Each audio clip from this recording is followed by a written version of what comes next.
కథాభారతి శ్రోతలకు సుస్వాగతం. ఈనాటి కథ నవంబర్ 1981 సంవత్సరపు స్వాతి మాసపత్రిక తొలి ముద్రణలో ప్రచురింపబడిన తాడిగిరి పోతరాజు గారి కథ ఆరోహక గీతం, the song of the Accent. కథ చివరిలో రచయిత పరిచయం ఆయన వాక్యాల్లోనే చదివి వినిపిస్తాను. ముందు కథలోకి వెళితే, జైలు గోడల మధ్య కాలం గడ్డకట్టుకుపోయింది. దేశంపై కమ్ముకున్న ఎమర్జెన్సీ చీకటి ఎత్తైన ఆ జైలు గోడల మధ్యన మరింత చిక్కగా ఉంది. రాత్రి 8 గంటలు. సన్నగా వాన కురుస్తుంది. వరండాకు అమర్చిన యాస్బెస్టస్ చూరు నుండి వర్షం దారాలు దారాలుగా క్రిందికి దిగుతోంది.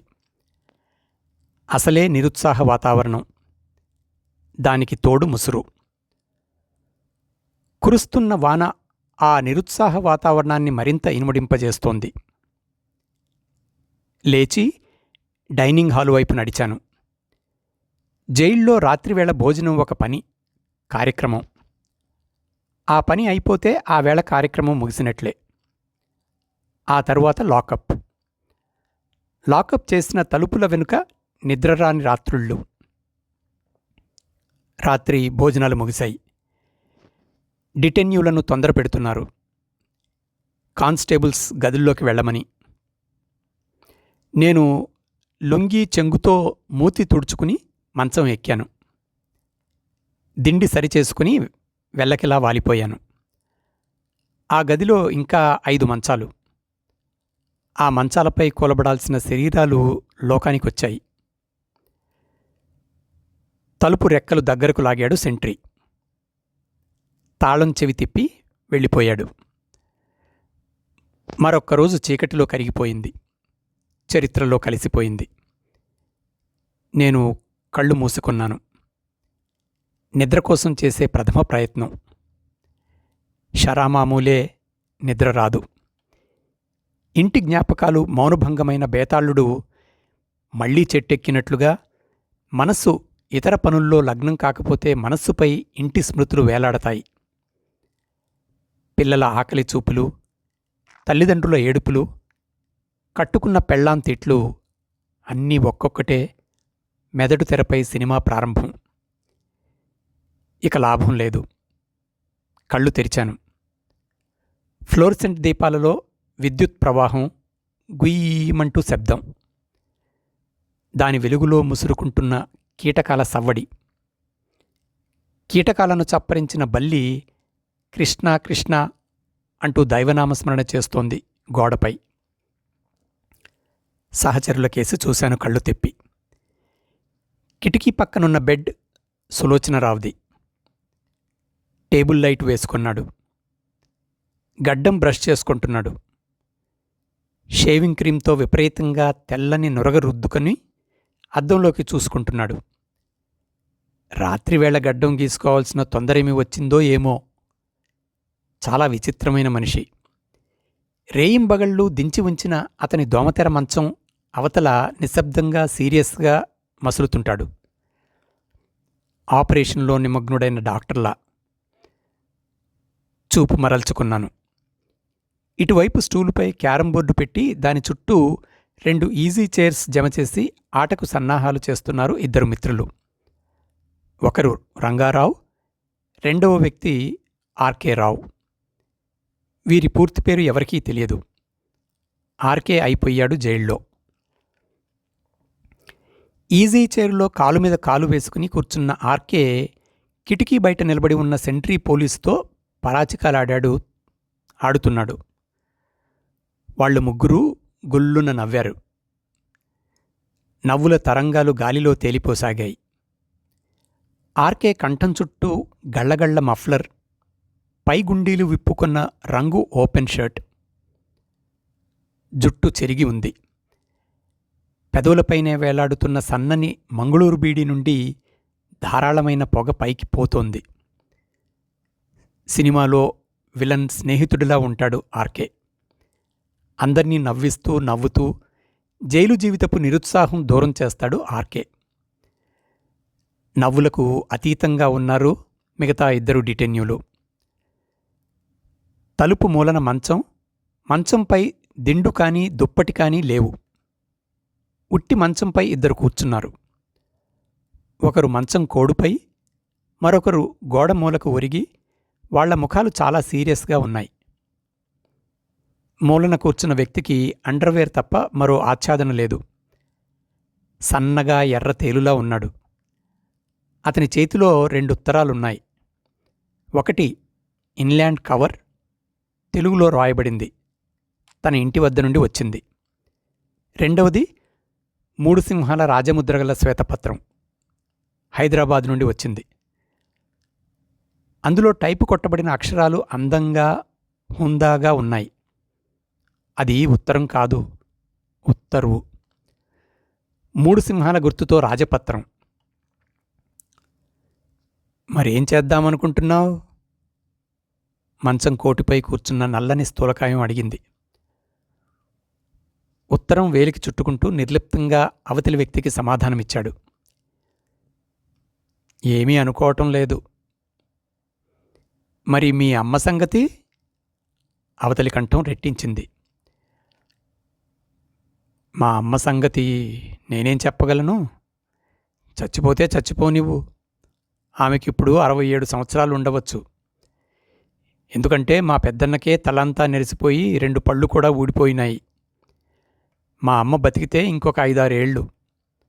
ఆ తర్వాత ఎట్లాగైనా చచ్చిపోయేదే. చచ్చిపోయే ముసలమ్మకు కళ్ళు కనిపించకపోతే మాత్రం ఏం? ఇప్పుడు ఈ వయసులో కళ్ళు కనపడకపోవటం వలన దేశంలో అందరి ముసలోళ్లకున్న జబ్బే. కేవలం వాదన కొరకే వాదిస్తున్నట్లు అతని మాటలు పొడిపొడిగా పేలవంగా ఉన్నాయి. అతని కళ్ళలో వ్యధ, అసహనం ఉన్నాయి. తల్లి పట్ల తనకున్న అనురాగాన్ని అవ్యక్తంగా దాచిపెట్టడానికి అతని కళ్ళు ప్రయత్నిస్తున్నాయి. మళ్ళీ పెరోల్కు అప్లై చెయ్యి. రిలీజ్ ఆన్ పెరోల్ 1 వారం రోజులు దొరికినా చాలు. 4 రోజులు ఇంటి వద్ద ఉండి వస్తే ముసలోళ్లకు మనసు నెమ్మదిగా ఉంటుంది. వెంకన్న, నువ్వు ఇంత అమాయకంగా మాట్లాడతావనుకోలేదు. ఎద్దుపుండు కాకికి ముద్దన్నట్లు మన బాధలు వాళ్ళకేం దుఃఖం చెప్పు. మనలాంటి గరీబ్గాళ్లకు పెరోల్ దొరుకుతుందా?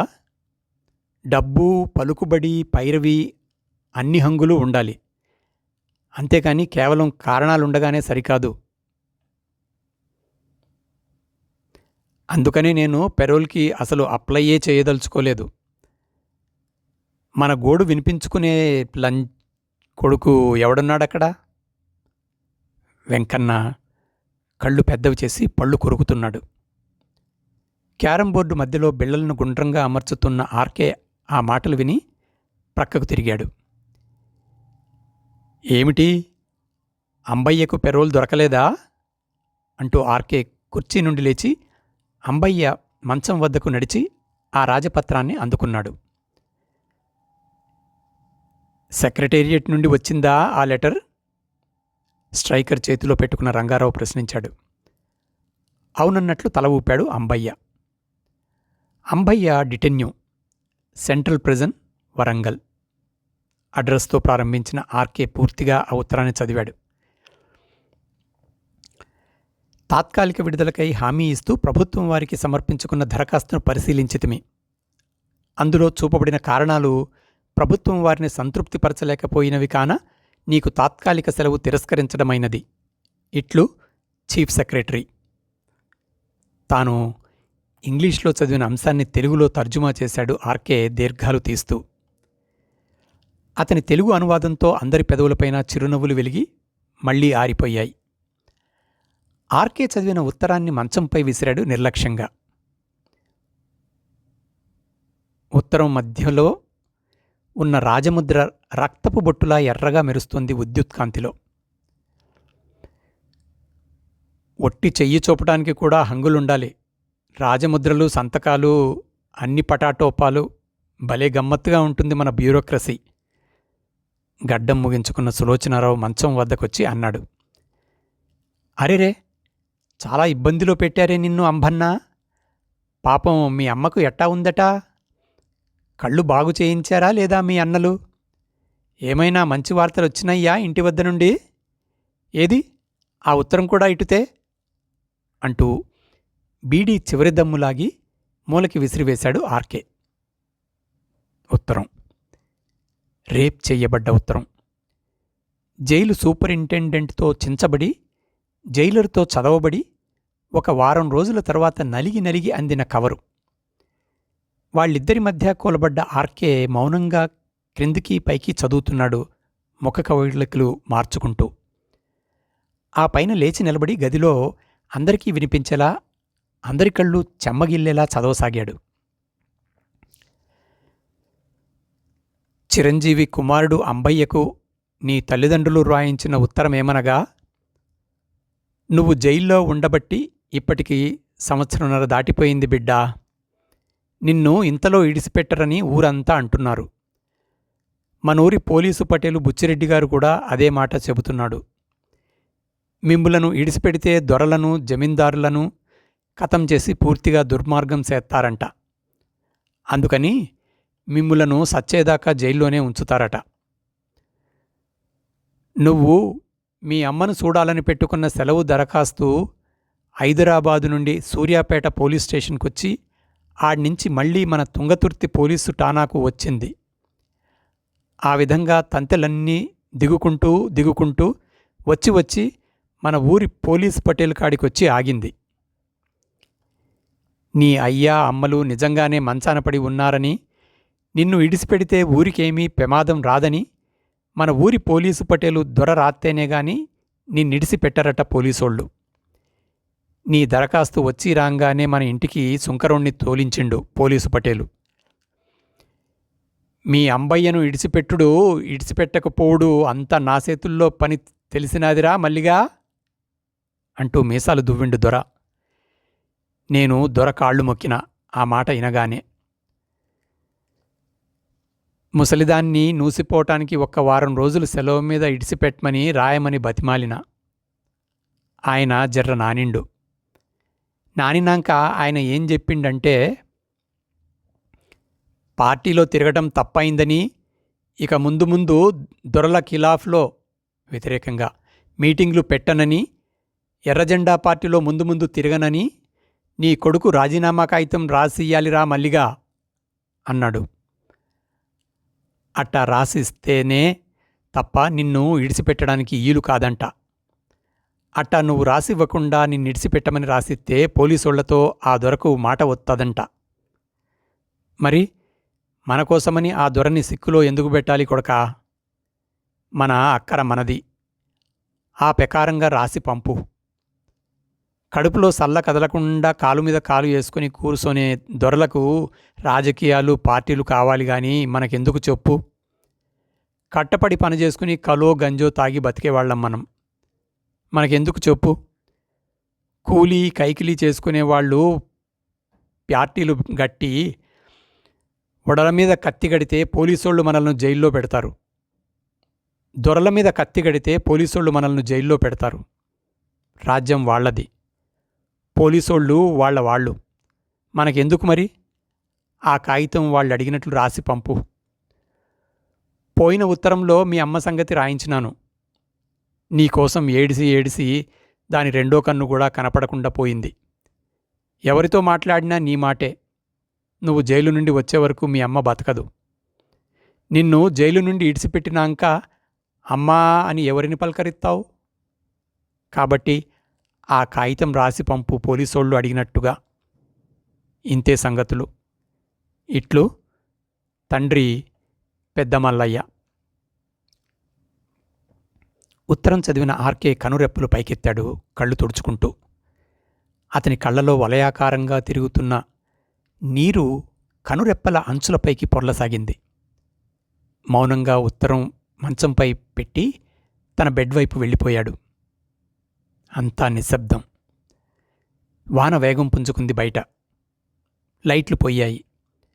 విద్యుత్ సరఫరా నిలిచిపోయింది. నా మేధస్సులోని ఆలోచనాశక్తి స్తంభించిపోయింది. భరింపరాని స్తబ్దత. గది నిండా చీకటి. దేశమంతా చీకటి. కుట్రకు అనువైన వాతావరణం. దేశంలో ఏదో మూల కుట్ర జరుగుతున్న అనుభూతి. నా వెన్నుపూస నుండి సన్నని వణుకు. గుండెలు పిండే ఆ నైరాస్యంతో ఎక్కడి వాళ్ళు అక్కడే కూర్చున్నారు వెలుగు కోసం నిరీక్షిస్తూ. మరి అండర్టేకింగ్ ఇస్తావా? వెంకన్న బొంగురు కంఠం ప్రశ్నిస్తోంది. నేనా? ఆవేశంతో కంగుమంది అవతలి గొంతు. అండర్టేకింగ్ ఇచ్చేవాణ్ణైతే ఎప్పుడూ ఇచ్చేవాణ్ణి వెంకన్నా, తెలిసిందా? ఈ కష్టాలు ఆలోచించకుండానే నేనీ ఉద్యమంలోకి రాలేదు అంటూ అంబయ్య గట్టిగా ఊపిరి పీల్చుకుని మళ్ళీ ప్రారంభించాడు. వెంకన్న, జైలు జీవితం విప్లవకారుని జీవితంలో మొదటి పరీక్ష మాత్రమే. ఈ పరీక్షను తట్టుకోలేనివాడు ఇక ఉద్యమాలకు పనికిరాడు, తెలిసిందా? ఎత్తైన గోపురం ఎక్కిన వ్యక్తి అక్కడి నుంచి కిందకు చూస్తూ కళ్ళు తిరుగుతున్నట్లు అనిపిస్తాయి. కళ్ళు తిరిగిన వ్యక్తి భయపడి ఒక్క మెట్టు క్రిందకు దిగుతాడు ముందు.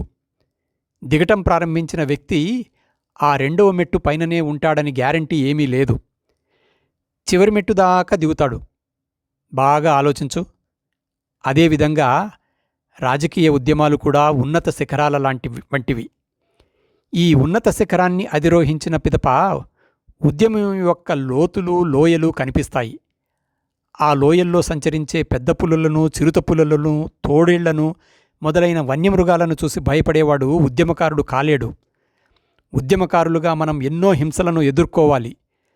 శత్రువు యొక్క బలాలను, హంగులను చూసి బెంబేలుపడి రవ్వంత వెనక్కి జరిగినవాడు ఇక అక్కడే ఆగడు.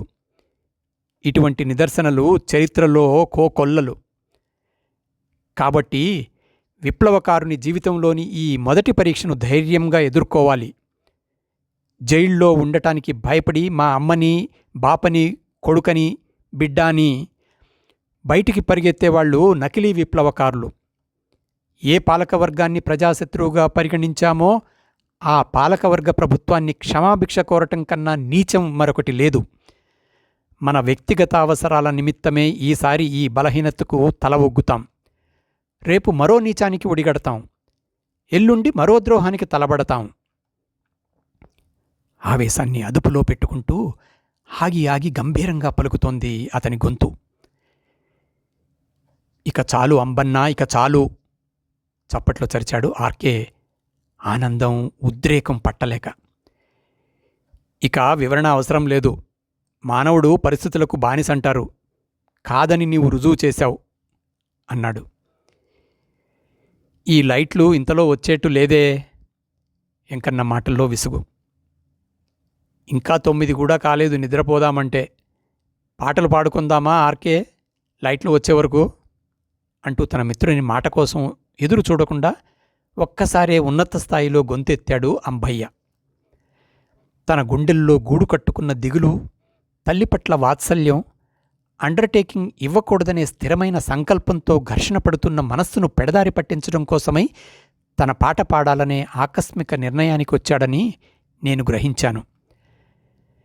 బండెనక బండి కట్టి 16 బళ్ళు కట్టి, ఏ బండిలో వస్తవో కొడుకో నైజాము సర్కరోడా. ఆ పాట, వెంట్రుకలు నిక్కపుడిచే ఆ పాట ఎక్కడిది, ఎన్నటిది? దరిదాపు 30 సంవత్సరాల క్రితం తెలంగాణ గడ్డపై మార్మోగిన విప్లవ గీతం. నైజాం నియంతృత్వానికి వ్యతిరేకంగా, రజాకార్ల దుర్మార్గాలకి వ్యతిరేకంగా తెలంగాణ రైతాంగం గానం చేసిన మహత్తర జనసంగీతం విప్లవ గీతం. సాయుధ రైతాంగ పోరాటంతోనే నియంతృత్వాన్ని అంతమొందించాలన్న సందేశాన్నందించిన విప్లవ గీతం. గ్రామీణ ప్రాంతంలోని పల్లె ప్రజలందరూ జట్లు జట్లుగా బృందగానం చేసిన మధుర గీతం. హృదయాలను స్పందింపజేసి పోరాటానికి వెన్నుతట్టి పిలిచిన చైతన్య గీతం. ఆ పాట ముగిసింది. వెంటనే మరొక పాట, సై సైరా మా జార్జిరెడ్డి, సైరా మా జార్జిరెడ్డి. చాలా ఉద్రేకంగా పాడుతున్నారు వాళ్ళిద్దరూ. ఆ కంఠాలలో పాటలు పాడాలనే కోరిక లేదు, కేవలం కక్షతో కూడిన ఉద్రేకం. కసి నిండిన వాళ్ల హృదయాలు వాళ్ల గళాలలో ఒక అనిర్వచనీయమైన ఉన్మాదాన్ని తెచ్చిపెట్టాయి. విశ్వమానవ సౌభ్రాతృత్వాన్ని కాంక్షించుతున్న ఆ విప్లవ గీతాలు చుట్టూ ఉన్న చీకటిని, కురుస్తున్న వర్షపు రొదను చీల్చుకుంటూ వెళ్ళి ఆ జైలు గోడల మధ్య గింగురుమని మార్మోగసాగాయి. ఆ రాత్రి అనిర్వచనీయమైన ఆనందంతో వింటున్న నా మనస్సు మెల్లమెల్లగా నిద్రలోకి జారుకుంది. సుదీర్ఘమైన రోజులు మెల్లగా దొల్లిపోతున్నాయి రోడ్డు రోలర్లలా. 1 నెల రోజులు గడిచిపోయాయి. ఆ రోజు మధ్యాహ్నం 12 గంటలు. డైనింగ్ హాలులో పళ్ళెం కొట్టిన చప్పుడు, అంటే భోజనాలకు పిలుపు. డిటెన్యూలందరూ ఎవరి పళ్ళెం, గ్లాసు వాళ్లు తీసుకుని డైనింగ్ హాలుకు నడిచారు. అందరూ తిని వెళ్లిన తర్వాత నేను, మెస్ లీడర్ వెంకన్న మిగిలాం. అది రోజూ మా దైనందిన కార్యక్రమం. అందరూ భోజనాలు ముగించుకున్న పిదప తినటం. పళ్ళెం కడుక్కొని టేబుల్పై పెట్టుకుంటూ, అందరూ తిన్నారా లాంఛనంగా అడిగాడు. అందరూ తిన్నట్లే, ఒక్క అంబయ్య మినహా చపాతీలు వడ్డిస్తూ వెంకన్న అన్నాడు. అరేరే, ఎందుకని? జ్వరం వచ్చిందా? 11 గంటల వరకు ఇక్కడ చపాతీలు ఈలపీటపై రుద్దుతున్నాడుగా. ఉదయం నుండి అన్ని కమ్యూన్ డ్యూటీస్ చేశాడే. పోయి పిలుచుకురా అన్నాను. నేను వెళ్ళటం కన్నా మీరు వెళితేనే మంచిది. కమ్యూన్ లీడర్గా మీరు రమ్మంటేనే బావుంటుంది. వడ్డించిన పళ్ళెం ప్రక్కకు జరిపి లేచి వెళ్ళాను. భోజనాలు ముగించుకున్న మిత్రులు అందరూ కమ్యూనిటీ రేడియో దగ్గర చేరారు పాటలు వినటానికి. బ్యారెక్స్ అన్నీ నిర్మానుష్యంగా ఉన్నాయి. మా బ్యారెక్ తలుపులు దగ్గరగా వేసి ఉన్నాయి. తలుపు నెట్టాను. తలుపు మూలన అంబయ్య మంచం. దానిపైన దిండు కానీ దుప్పటిగాని లేవు రోజులాగే. నిండా ముసుగుతో ఉన్న అంబయ్య 3 పిలుపులకు పలికాడు. ముసుగు తీసి ప్రశ్నార్థకంగా నాకేసి చూశాడు. అతను నిద్రపోవటం లేదని, మేల్కొనే ఉన్నాడని కళ్ళు చెబుతున్నాయి. కళ్ళు ఎర్రగా ఉబ్బినాయి. చెంపలు తడితడిగా మురికిగా ఉన్నాయి.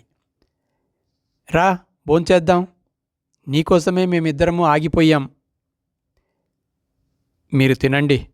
నాకు ఈరోజు అన్నం తినబుద్ధి కావటం లేదు. తొలగించిన ముసుగు మళ్లీ ముఖంపైకి లాక్కున్నాడు. అందరమూ తినబుద్ధి వేసే తింటున్నామా? అదొక ఫార్మాలిటీ. కమాన్, గెటప్, లేచెయ్యి. చెయ్యి పట్టుకుని లేపాను. ఛాతీ మీద పరుచుకున్న ఉత్తరం కనిపించింది. దానిని అందుకని గడప దాటి వెలుగులోకి వచ్చాను. ఉత్తరం విప్పి చదవసాగాను. ప్రియమైన కుమారుడు అంబయ్యకు తండ్రి పెద్దమల్లయ్య రాయించిన ఉత్తరమేమనగా, నీ తల్లి శరీరం మంచిగా లేదు, ఒగుడాకులాగైపోయింది. ఈ 1 నెల రోజుల నుండి నువ్వు రాజకీయాలకు, పార్టీలకు దూరంగా ఉంటానని కాగితం రాసి పంపుతావని ఈ 1 నెల రోజుల నుండి ఎదురుచూసినాము. కానీ నువ్వు ఆ కాగితం పంపలేదు. మీ అమ్మ చచ్చిపోయేలోగా నువ్వు ఇంటికి రావని మీ అమ్మకు నీ మీద దిగులెక్కువైంది. వాడు ఎటూ తిరిగి రాడు, నన్నన్న వాడి దగ్గరకు తీసుకుపోండని నీ అన్నలిద్దరితోనూ మొరపెట్టుకుంటాంది. మీకు తిండి పెట్టడానికే చచ్చిపోతున్నాం, మళ్ళా వరంగల్ పోవటానికి కిరాయిలు ఏడకెళ్ళి తెచ్చిపెట్టాలని కస్సుమన్నారిద్దరూ. వాళ్ల బతుకులు నీకు తెలుసుగదా. మన దగ్గర మగమనిషి కూలి 5 రూపాయలు. 5 రూపాయలకు 2 కిలోల బియ్యం రావటం లేదు. ఒక్కొక్క అన్నకు 3, 4 పిల్లగాళ్ళు. ఆ కూలి డబ్బులు బియ్యానికే సరిపోవటం లేదు. అందులోకి కూర, నారా సంగతి ఆ భగవంతుడికే ఎరుక. కూలి దొరకని రోజున, వాన వచ్చిన రోజున పిల్లలు అర్ధాకలితోనే మునగడ తీసుకుని పడుంటారు. ఒక్కొక్క రాత్రి కటిక ఉపవాసం కూడా తప్పడం లేదు. అన్నల బతుకులివి. మరి ఇక వరంగలు రావటానికి పైసలు యాడికెళ్ళి తెచ్చిస్తారు చెప్పు? అందులో ఆ వరంగలు దగ్గర దాపు కాదంట. నేను మీ అమ్మను నీ వద్దకు తీసుకురావాలంటే ఇంకొక మనిషి తోడుండాలి. ఆమెను ఎత్తి మోటారులో కూసోబెట్టడానికి, దించడానికి 3వ మనిషి తోడు కావాలి. 3 మనుషులకు కిరాయిలు కనీసం 50 రూపాయలన్నా అవుతాయి. 50 రూపాయలంటే 25 కిలోల బియ్యం, అంటే 1 వారం రోజుల గాసం ఒక్కొక్క అన్నకు. ఇది మా బతుకు. నీ కాడికి మేము వచ్చి చూడగలమన్న ఆశ లేదు మాకు. నువ్వే వచ్చి మాకు కనబడిపోతావన్న ఆశ కూడా వదిలేసుకున్నాం. ఇక మా తిండి తిప్పల సంగతి ఏం రాయాలో తెలియటం లేదు. నీ భాగం క్రింద వచ్చిన ఎకరం చిలకలో జొన్నలు పండితే ఆ జొన్నలతో మమ్మల్ని ఇద్దరినీ సాకమని నువ్వు అన్నలతో చెప్పిపోయినావు. పోయిన సంవత్సరం విత్తనాలే తిరిగి రాలేదు, చొప్ప మాత్రం వెళ్ళింది. ఈ సంవత్సరం అదీ లేదు. వాన సందు లేకుండా కురిసి కురిసి చిలకంతా జాలుపట్టి జొన్నంతా ఎర్రబారిపోయింది. ఇక మాకు గాసం యాడికెళ్ళి తెచ్చిపెడతారు నీ అన్నలు? నువ్వు చదువుకొని ముసలితనంలో ఇంత ముద్ద పెడతావనుకుంటే నువ్వు జైలు పాలైతివి బిడ్డా. నువ్వు ఇంటికాడ ఉంటే నీకు భయపడి మాకింత ముద్ద పడేసేవాళ్ళు. ఇప్పుడు వాళ్లను మా గురించి అడిగే నాదుడే లేడు. ఇప్పటికైతే నీ అన్నలు ఇంటిలో నుండి వెళ్ళిపోమ్మనలేదు కానీ కంచం గడుక్కుని రండి బువ్వ పెడతామని పిలవటం లేదు. ఇది మా రాత. అందరికీ భారమైపోయినాక కూడా భగవంతుడు మమ్మల్ని పిలవటం లేదు. మా కోసమని నువ్వు ఆలోచనలు చేసి మనసు పాడు చేసి కాకు. నాకు వాపులొచ్చి కాళ్ళు పడిపోయినాయి. అనుకోకుండా ఈ రోగం ఒకటి దాపురించింది. మీ అమ్మకన్నా నేనే ముందెళ్ళిపోతాననుకుంటా. ఉత్తరం చదువుతున్న నా కళ్ళద్దాలు మసకబారిపోయినాయి. అక్షరాలు అస్పష్టంగా కనిపించి ఇక చదవలేకపోయాను. అంబయ్యను ఎలా ఓదార్చాలో తెలియలేదు. కానీ పెద్ద మనిషిగా ఏదో ఒకటి మాట్లాడకపోతే బాగుండదనిపించింది. పాపం మీ నాన్నకు వాపులు, మీ తల్లిదండ్రుల విషయం తర్వాత ఆలోచిద్దాంలే. లేచి ఇంత ఎంగిలిపడు. చెయ్యి పట్టి లేపబోయాను. మా అయ్యా అమ్మ తిండి లేక పస్తులు పడుంటే నాకు తిండి ఎట్టా సాయిస్తుంది చెప్పండి. దుఃఖం పెళ్ళుబికి మాటలు పూర్తి చెయ్యలేక బాధగా మూల్గాడు. ఇంకా ఏదో అనబోయి గొంతు పెగలక ఆగిపోయాడు. ఏడుపు ముంచుకు రాబోతున్నట్లుగా కళ్లల్లో నీళ్లు నిలిచాయి. నేను ముఖం ప్రక్కకు తిప్పుకుని ఆలోచించాను. అంబయ్య బిఏ చదువుతుండగా రాజకీయ నిర్బంధానికి గురయ్యాడు. జైల్లో పట్టుదలతో తానే స్వయంగా చదువుకుని బిఏ పాస్ అయ్యాడు. కానీ తన సంవత్సరంన్నర జైలు జీవితంలో తల్లి కానీ తండ్రి కానీ అన్నలు ఆప్తులు ఎవ్వరూ చూడటానికి రాలేదు. ఒక్క ఇంటర్వ్యూకి కూడా నోచుకొని నిర్భాగ్యుడు. జాలి సానుభూతితో నా గుండె నిండిపోయింది. మరి అంబయ్యా, ఈ జైలు నుండి మనకు విడుదల ఎన్నడో ఏమో. పాపం ముసలి తల్లిదండ్రులు కొడుకా అని కంటికి ముంటికి ఏకధారగా ఏడుస్తుంటే దేశమని జైల్లో ఉండటం వలన ప్రయోజనమేముంది? రాజకీయాలకు దూరంగా ఉంటానని క్షమాభిక్ష కోరుతూ ప్రభుత్వానికి పత్రం రాసివు. ఒక్క నెల రోజులు సెలవు దొరుకుతుంది పెరోల్ మీద. పెద్ద మనిషి హోదాలో స్పాంటేనియస్గా అన్న మాటలు ఓదార్చటం కోసం చిటుక్కున లేచి మంచంపై కూర్చున్నాడు. అతని కళ్లల్లో నీళ్లు ఇంకిపోయి క్రమేపీ ఎర్రబడ్డాయి. అగ్నిగోళాల్లా మండిపోసాగాయి. నన్ను గూర్చి మీరేమనుకుంటున్నారు? మీలాంటి పెద్ద మనిషి మాట్లాడాల్సిన మాటలు కావివి. మీలాంటి నాయకులు ఆ దిగజారుడు పంతా మూలంగానే గత 40 ఏళ్లుగా ఈ పార్టీ ఎదుగు బొదుగు లేకుండా ఉంది. క్షమాభిక్ష పెట్టమని ఎవరి ముందూ చేయి చాచను. అది కాదు, మరి నీ తల్లిదండ్రులు? నీళ్లు నమలసాగాను. ఎవడికి లేరు తల్లిదండ్రులు? ఈ ప్రపంచంలో వాళ్ళు చచ్చినా సరే నేను మాత్రం అండర్టేకింగ్ ఇవ్వను. తలుపులు ఓరగా వేసి ఉన్న ఆ గది నిండా చీకటి. చీకటిలో అతని రేడియం కళ్ళు పచ్చగా ఉద్విగ్నంగా మెరుస్తున్నాయి. 500 రోజుల నిర్బంధపు కొలిమిలో కాలి పచ్చగా మెరుస్తున్నాయి. కొన్ని వందల టన్నుల పిచ్ బ్లడ్ను వేడి చేసి 2 గ్రాముల రేడియం రూపొందించిన మేరీ క్యూరీ ప్రయోగం స్ఫురించింది. గుండె నిండా జనవేదన నింపుకున్న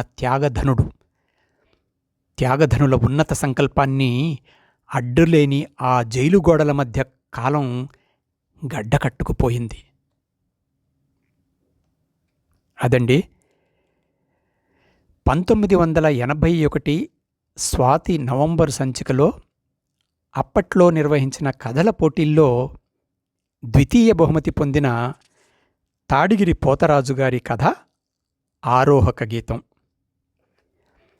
కథకు ముందు చెప్పినట్లుగా కథా రచయిత వివరాలు ఆయన మాటల్లోనే చదివి వినిపిస్తాను. ఈ వ్యాసం జూలై 2008 సంవత్సరపు రచన మాసపత్రికలో ప్రచురింపబడిన ఆయన రాసుకున్న పలుకులు. నేను నా నేపథ్యం అని రాసుకుంటూ తాడిగిరి పోతరాజు గారు ఇలా అంటారు. కరీంనగర్ జిల్లాలోని కోతుల నడుమ గ్రామంలో ఒక సామాన్య రైతు కుటుంబం మాది. నేను స్వాతంత్రానికి 10 సంవత్సరాల ముందు పుట్టాను. 1937లో 2వ ప్రపంచ యుద్ధ నేపథ్యంలో పెరిగాను. భారతదేశంలో ఆనాడు వేళ్ళూనుకొన్న జాతీయ భావజాలం, సోవియట్ యూనియన్ ఆవిర్భావంతో మన దేశంలో వచ్చిన రాజకీయ సామాజిక చలనాలను బాలునిగా ఆసక్తిగా వింటూ ఉండేవాణ్ణి. ఆజాద్ హింద్ ఫౌజ్ స్థాపించి సాయుధంగా బ్రిటిష్ వాళ్లను ఎదిరించి బోసుబాబుగా ప్రజల హృదయాలలో నిలిచిపోయిన సుభాష్ చంద్రబోస్, తెలుగు ప్రజల విప్లవజ్యోతి అల్లూరి సీతారామరాజు గార్ల దేశభక్తి త్యాగాలు నా లేత మనస్సుపై చెరగని ముద్ర వేశాయి. 2వ ప్రపంచ యుద్ధం ముగిసింది.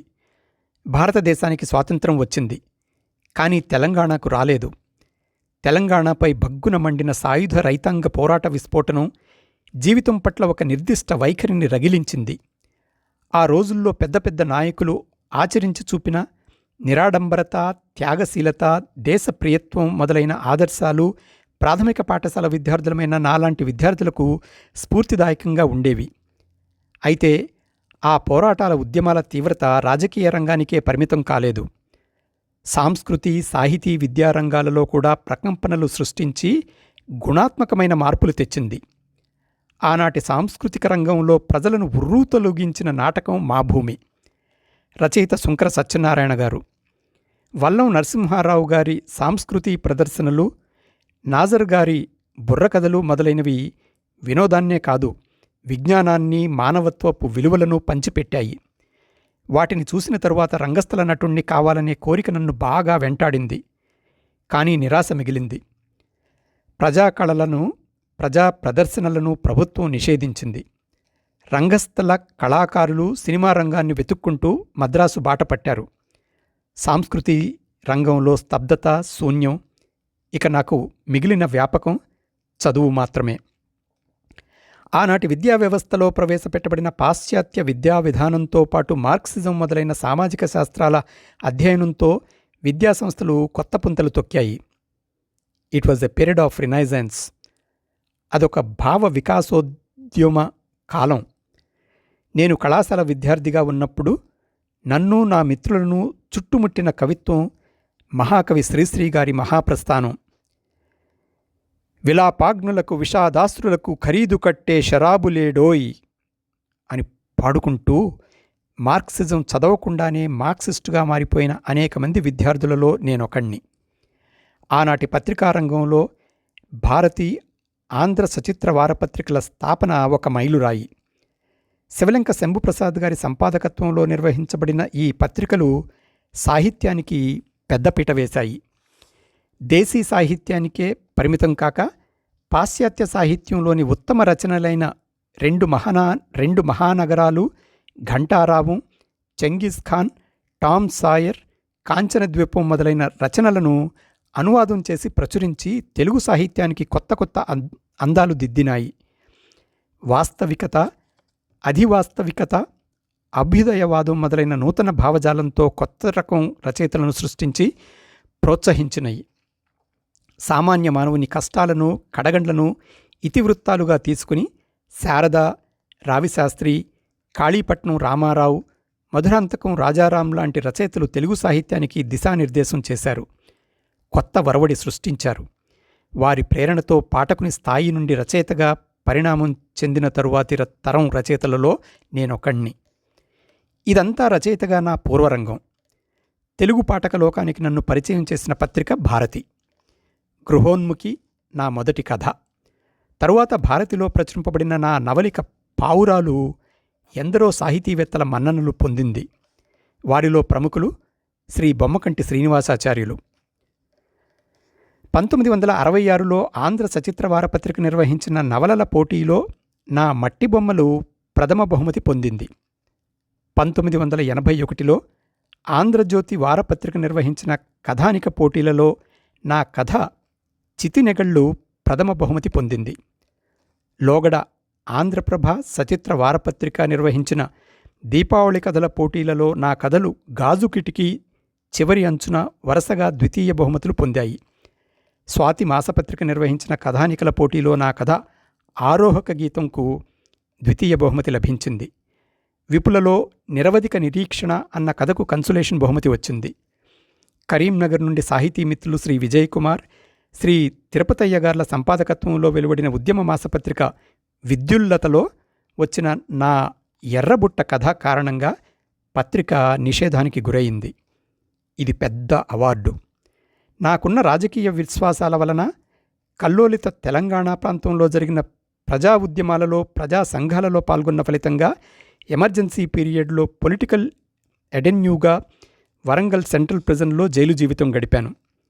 అనువాద రచయితగా మిగిలిపోయిన తెన్నేటి సూరిగారు నా అభిమాన రచయిత. శిల్పంలో నాకు ఆరాధ్యుడు గిడి మాపాసా. ఎంఏ ఇంగ్లీష్ లిటరేచర్ చదివి ఇంగ్లీష్ లెక్చరర్గా, ప్రిన్సిపల్గా బాధ్యతలు నిర్వహించి 12 సంవత్సరాల క్రితం పదవీ విరమణ చేశాను. తాడిగిరి పోతరాజు. ఇదండి ఆయన రాసుకున్న స్వపరిచిత వాక్యాలు. 2008వ సంవత్సరపు జూలై మాసపు రచన మాసపత్రికలో ప్రచురింపబడింది. ఈ రచయితను నాకు పరిచయం చేసిన శ్రీ గెడా రంగారావు గారికి కృతజ్ఞతలు తెలుపుకుంటూ మళ్ళీ ఇంకో మంచి కథతో వచ్చే వారం కలుస్తాను.